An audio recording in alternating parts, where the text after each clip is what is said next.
So good day everyone, especially to you sir. Before we will tackle or before we will go to our discussion, let me introduce myself as a presenter.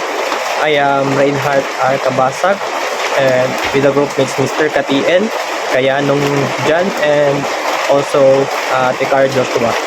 So our topic for today is all about product processing milk or product milk processing. So unsa diya ang product milk processing? Product milk processing is a milk from it is a raw milk from gikan sa farmers which turns into a product such as yogurt, mga cheese. So mo na siyang mga kuano kanang mga example sa to ang milk nga gi-transform o kuan kanang into product para mag-expand iyang shelf life, and also kay perishable man siya. So ang purpose sa pag-process is para mag-expand ang shelf life ug ma-preserve eksakto. So let's go on to the introduction to milk as a raw material. So milk is a nutrient-rich liquid produced by the mammary glands of mammals. It is a primary source of nourishment for young mammals before they can digest other foods. So it means that the raw milk is gikan na siya sa mga mammals such as cattle, goat, buffalo. So makuha na siya sa mammary glands, which is the primary source nga food sa young mammals nga ginakuha nila aya sila mag-digest og kanang mga mga example sagbot na siguro ilang kaon ana sagbot. Then also before sila mag-digest ana nga mga food, so ang number one nga source lang nourishment is ang katuang raw milk nga gikan sa ilahang mama. So next is the nutritional value. So as we can see in nutritional value, it contains high nutrients density such as protein, fats, carbohydrates, minerals, and vitamins. So as we can see in the picture, makita nato diya ang mga kuha nato sa milk, which is kanang lactose. For example, lactose, which is for carbohydrates, and proteins such as whey proteins, nga na siya. So dagan gitag benefits nga makuha sa gatas. That's why nga it's important nga i-preserve o also ikuan siya need siya iagi o kanang process para mag-expand yung shelf life, and para sa maka-benefit ang mga tao kay usa na siya sa primary or isa siya sa pinaka-highest o mga nutrients nga ma-consume sa mga tao. So also makita po din nato sa nutritional value nga ang mga components nila. Makita nato yung components sa different sa sample buffalo and buffalo and kaning cow sa every 100 ml.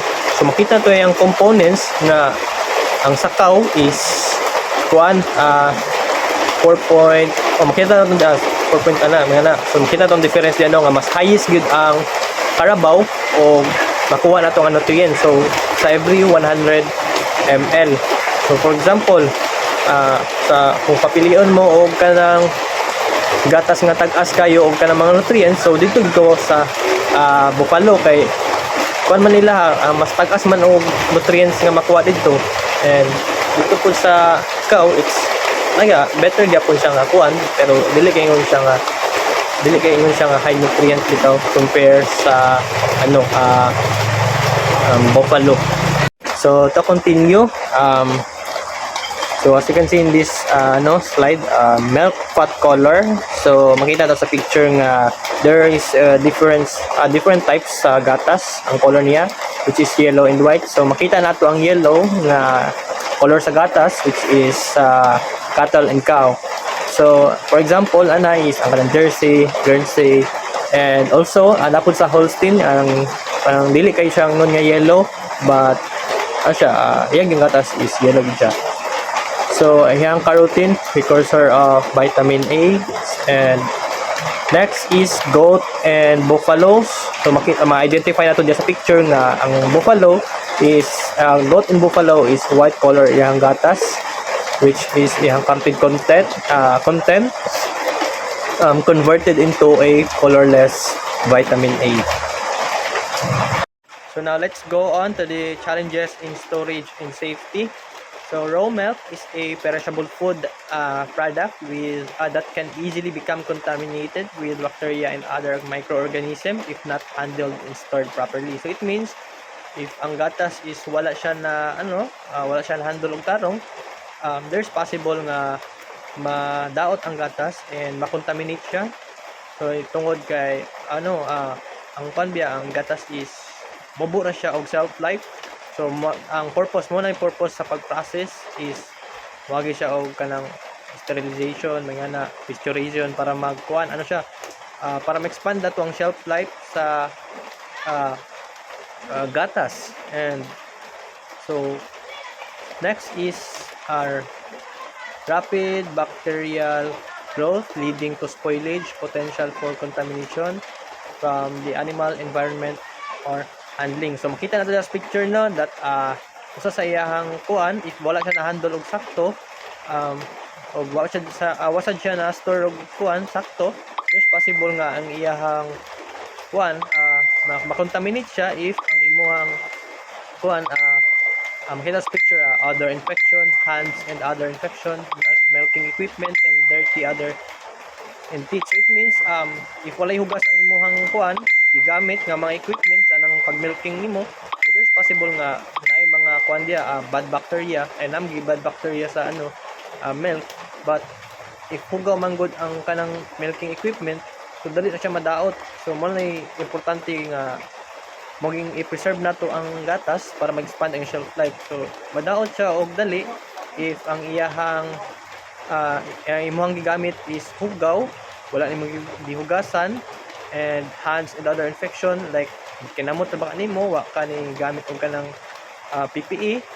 And also ay usan pud sa mga rason pod nga para dili ma-contaminate is gagamit sila og kanang mga machine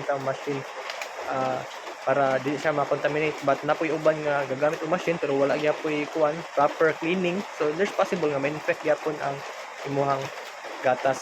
So potential for contamination sa mga siya animals, environment or handling. So it will lead spoilage because of rapid bacterial growth. So dili na rin siya magamit ang imong gatas and isod na kay siya i-process if daot na imong gatas.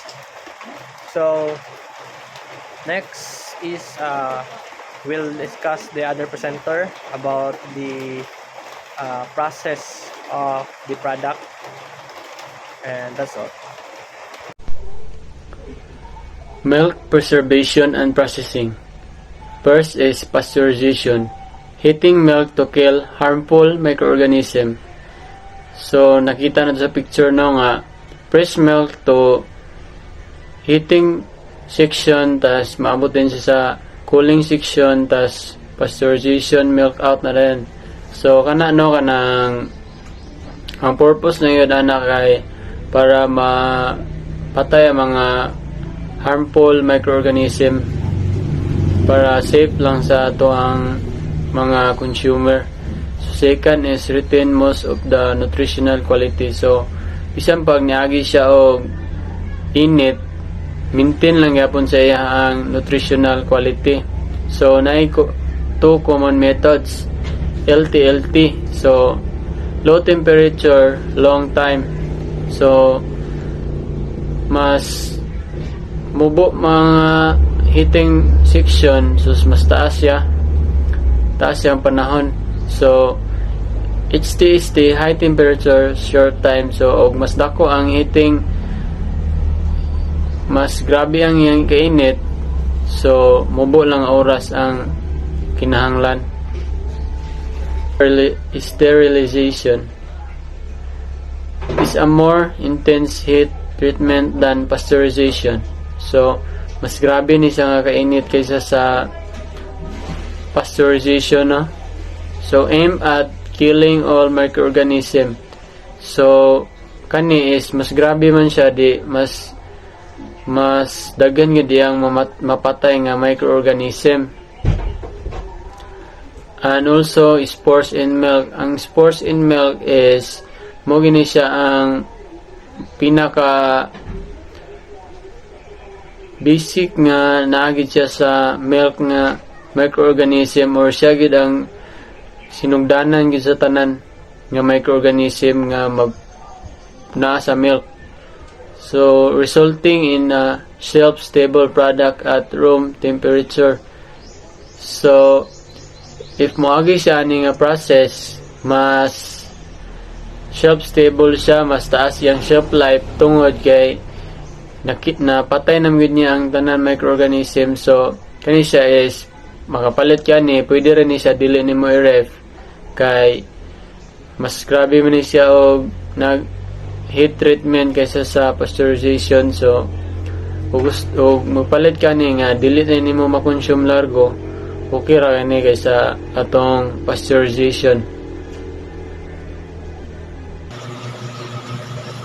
Homogenization is a mechanical process that reduces the size of what globules in milk and dispersed evenly throughout the liquid by preventing the cream from separating.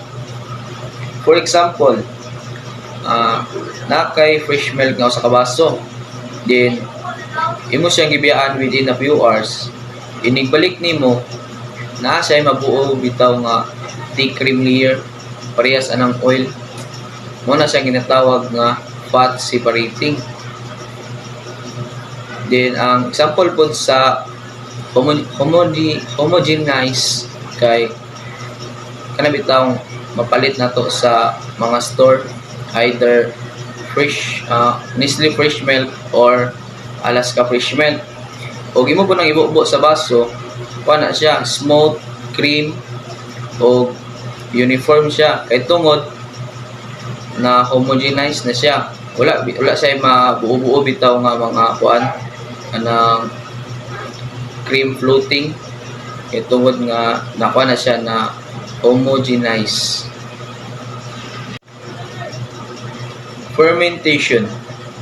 Fermentation is a process where microorganisms such as bacteria or yeast convert to lactose, milk, sugar into lactic and to other compounds, altering the flavor, texture, and preservation of milk. The first one is atong i-heat ang milk about 85 Celsius para mamatay ang mga unwanted bacteria and to denature the proteins, ensuring the yogurt has a smooth texture. And after that, ato na yung ipabugnaw ang milk around 43 degrees Celsius, which is the optional temperature for the fermentation process. And the third one is adding the starter culture. Once nga mabugnaw na siya, magdungag ta og mga small amount bitaw of active bacterial cultures. Example ani kini kuan Lactobacillus bulgaricus and Streptococcus.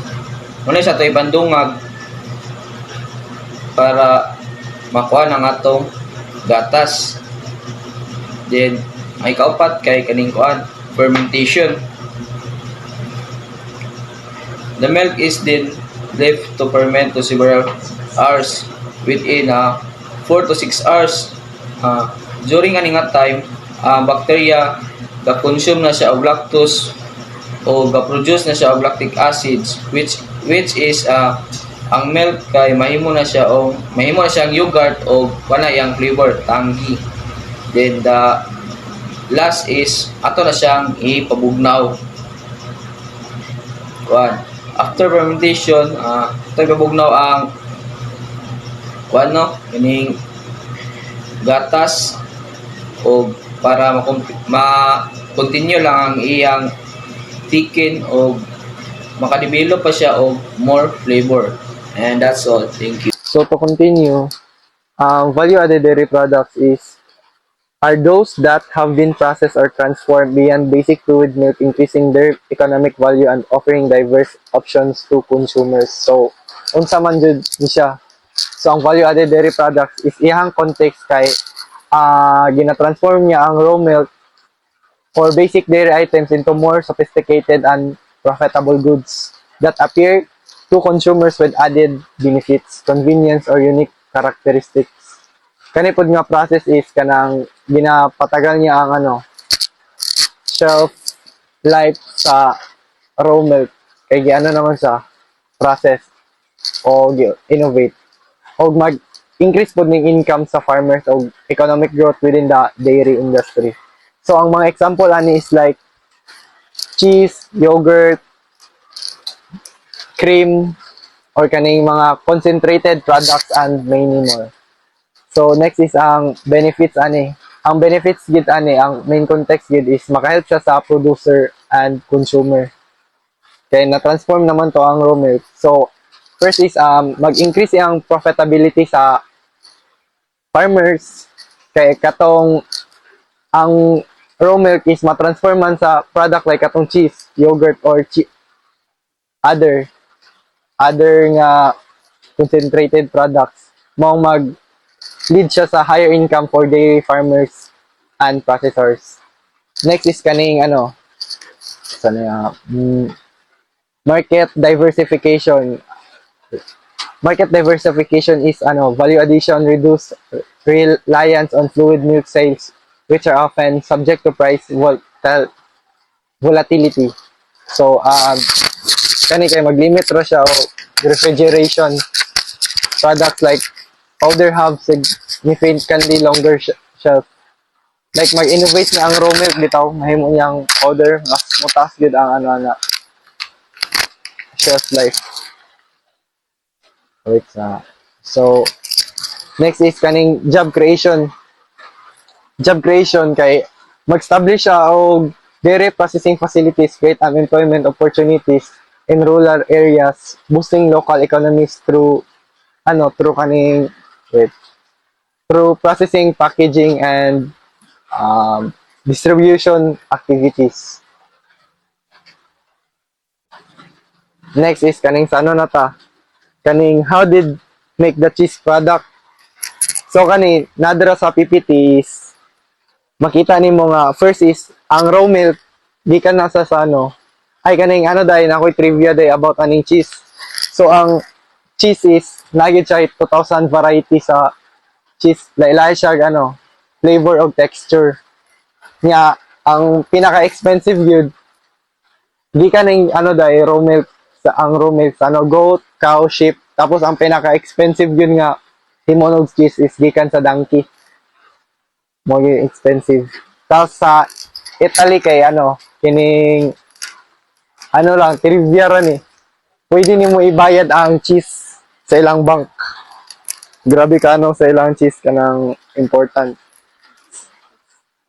So mo na kating nasa PPT is raw milk. After sa raw milk kaning pasteurization murag sterilize niya.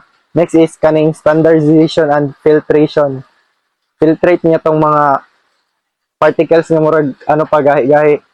Next is kaning starter culture, vat, coagulant.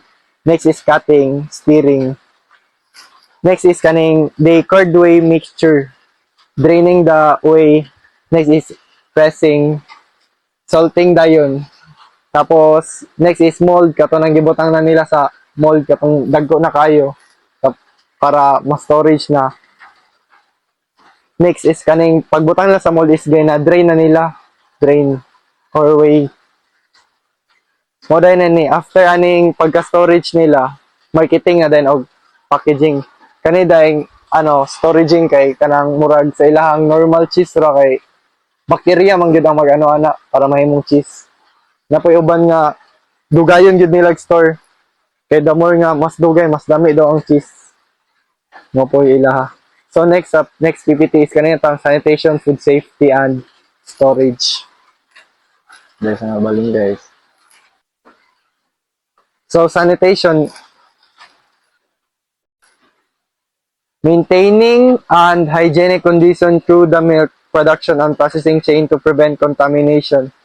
Yes, important yun ni sa ang sanitation kay if makontaminate imong product, dako man kag ma-incur ato nga loss sa inyong pag-process sa inyong business. Mong makalugi sa inyong ingana mong gina-insure gid nga ang sanitation. So next is kaning food safety. So, food safety is implementing practices and procedures to ensure that milk and dairy products are safe to consume and do not cause foodborne illnesses. So, gina-ensure gid nato pod sa mga consumer nga ilang health risk. Lain pod balikan ka sa imong product tungod ana magkaano sila, sakit sila.